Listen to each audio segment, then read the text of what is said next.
Abraham menjalani kesesakan tersebut dengan kesetiaan di hadapan Tuhan. Nah karena itu, jangan protes, jangan meninggalkan Tuhan, jangan lari daripada Tuhan, bahkan jangan memberontak kepada Tuhan. Kalaupun Tuhan izinkan kita hari ini dalam menjalani kesesakan Tuhan Yesus, pada saat ini saya mau berbagi satu kebenaran firman Tuhan bagi kita, dan saya percaya kita akan diberkati dengan tema yang boleh kita simak bersama-sama, yaitu pulih dari kesesakan.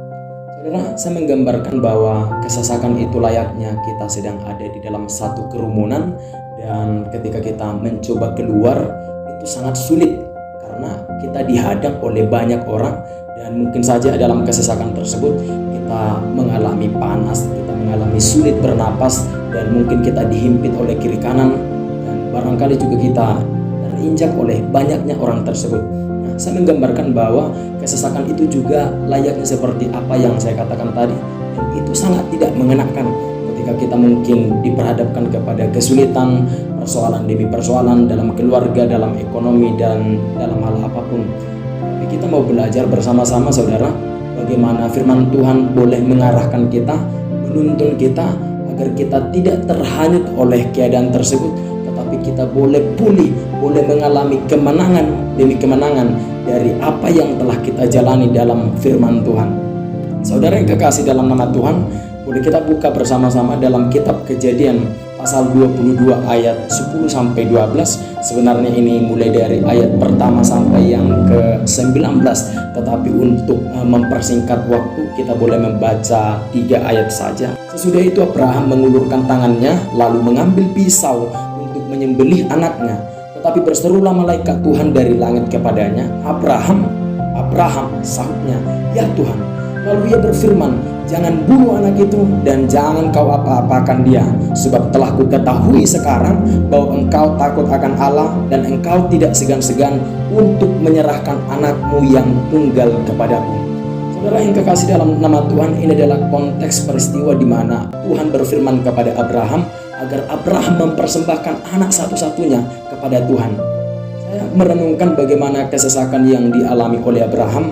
Dia harus merelakan anaknya yang dia cintai, anak yang dia kasihi, anak yang telah dia nanti berpuluh-puluh tahun daripada janji Tuhan terhadap dirinya.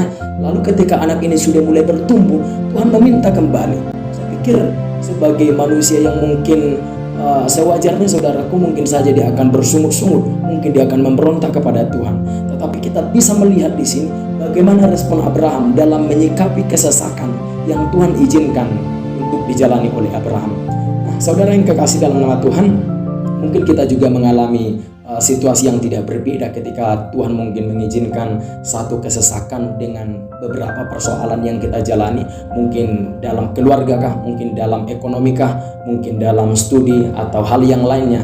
Tetapi percayalah, selama kita berada tinggal dalam kasih Tuhan, berharap terus kepada Tuhan, maka Tuhan akan membawa kita kepada pemulihan dan akan melihat bagaimana Tuhan bekerja di balik kesesakan yang kita alami. Abraham ini, saudara, dapat melihat pertolongan Tuhan, dapat melihat kemuliaan Tuhan dan pemulihan yang Allah kerjakan di dalam hidupnya dari kesesakan yang dialami, yang harusnya anaknya Ishak yang dipersembahkan sebagai korban bakaran di hadapan Tuhan, maka Tuhan pulihkan dengan mengganti seekor anak domba.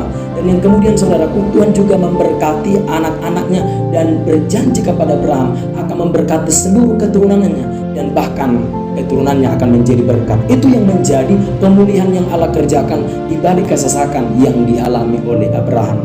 Karena itu, jangan pernah mundur dari Tuhan, jangan pernah meninggalkan Tuhan. Kalaupun mungkin hari ini kita mengalami persoalan demi persoalan tersebut, karena di balik persoalan itu Tuhan selalu turut bekerja mendatangkan kebaikan bagi kita yang berharap kepada Tuhan. Dan kita mau belajar, saudaraku, ada beberapa hal bagaimana kita boleh belajar dari Abraham dalam melewati kesesakan hingga Tuhan memulihkan keadaannya. Yang pertama, saudara, Abraham menjalani kesesakan tersebut dengan kesetiaan di hadapan Tuhan. Nah karena itu, jangan protes, jangan meninggalkan Tuhan, jangan lari daripada Tuhan, bahkan jangan memberontak kepada Tuhan. Kalaupun Tuhan izinkan kita hari ini dalam menjalani kesesakan. Karena apa, saudara? Karena ketika Tuhan mengizinkan kesesakan, Tuhan selalu menyediakan sesuatu hal yang terbaik di balik itu. Kadang Tuhan mengizinkan satu persoalan, satu kesesakan agar kita boleh melihat bahwa Tuhan itu nyata di balik apa yang kita jalani hari ini. Saudara yang kekasih dalam nama Tuhan, apa yang kita lihat di sini di ayat yang ketiga, ayat yang kedua sampai yang ketiga. Firman-Nya, ambillah anakmu yang tunggal itu yang engkau kasihi, yakni Ishak. Pergilah ke tanah Moria dan persembahkanlah dia di sana sebagai korban bakaran pada salah satu gunung yang akan kukatakan kepadamu. Keesokan harinya pagi-pagi bangunlah Abraham. Ia memasang pelana keledainya dan memanggil 2 orang budaknya beserta Ishak anaknya. Ia membelah juga kayu untuk korban bakaran itu. Lalu berangkatlah ia pergi ke tempat yang dikatakan Allah kepadanya. Kita melihat di sini saudaraku bagaimana Abraham dengan tunduk, dengan taat, dengan setia menjalani kesesakan tersebut. Maka dari itu hal yang pertama yang mungkin harus kita lakukan ketika kita mengalami kesesakan, jalani dengan penuh kesetiaan di hadapan Tuhan. Dan itu yang dilakukan oleh Abraham.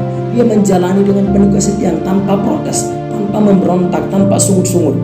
Kita melihat di sini saudara bagaimana Alkitab berkata ketika Tuhan berfirman kepada Abraham bahwa Abraham persembahkanlah anakmu itu, dan lihat ketundukannya, ketaatannya, dan kesetiaannya. Keesokan harinya Abraham mempersiapkan segala sesuatunya untuk melakukan tepat seperti apa yang Tuhan firmankan. Artinya Abraham tidak berkata, kenapa Tuhan berkata begini? Bukankah ini yang telah kau janjikan anak kepadaku? Sekarang mau engkau ambil kembali. Apanya maksud Tuhan?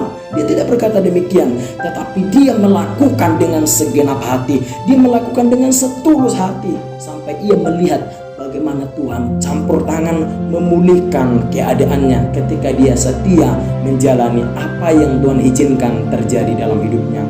Nah, karena itu kalau kita mungkin hari ini juga mengalami situasi-situasi yang tidak berbeda, jalanilah dengan penuh kesetiaan.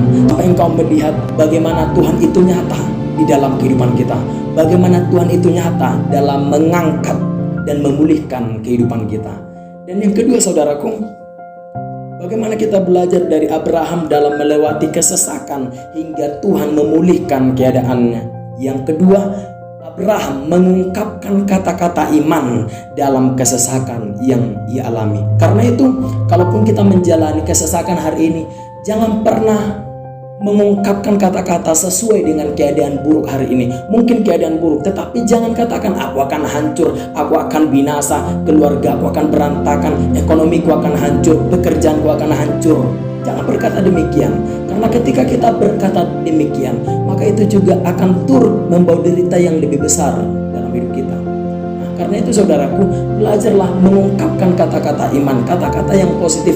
Aku akan diberkati Tuhan, aku akan bangun, aku akan kembali, aku akan melihat bagaimana Tuhan campur tangan dalam memulihkan keadaanku, bagaimana Tuhan akan bekerja mendatangkan masa depan yang terbaik bagiku. Kata-kata yang positif akan ikut serta dengan masa depan yang lebih baik dalam hidup kita.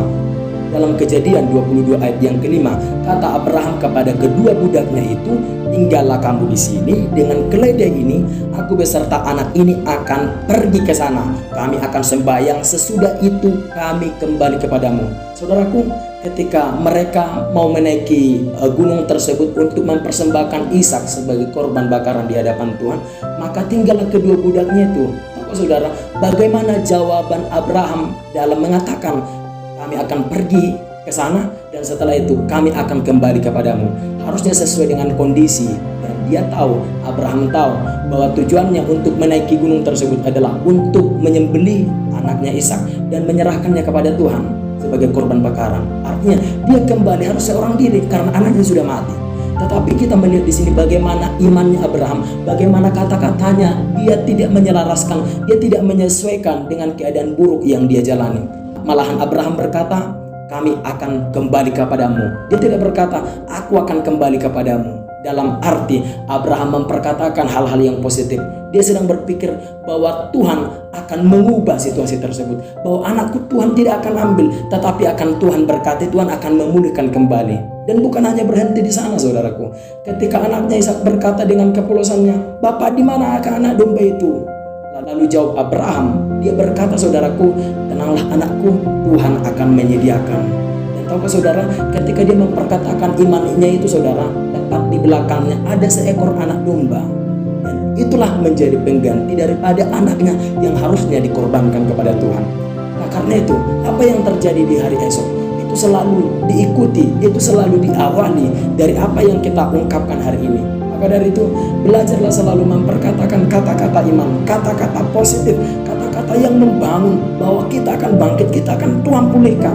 Maka itulah yang akan terjadi ke depan. Layaknya Abraham ketika hanya berkata, di manakah anak domba? Tetapi Abraham berkata, Tuhan akan menyediakan.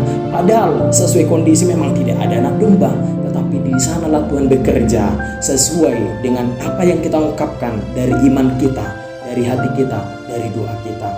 Karena itu saudara, berharaplah dan selalu menantikan Tuhan. Jangan pernah mundur dari Tuhan, jangan pernah meninggalkan Tuhan. Karena di balik segala sesuatu yang kita jalani, Tuhan sedang mengerjakan yang terbaik dan hendak menyatakan kebesarannya dan keberadaannya di balik segala sesuatu yang mungkin kita lewati hari ini. Hanya renungan singkat ini boleh memberkati kita.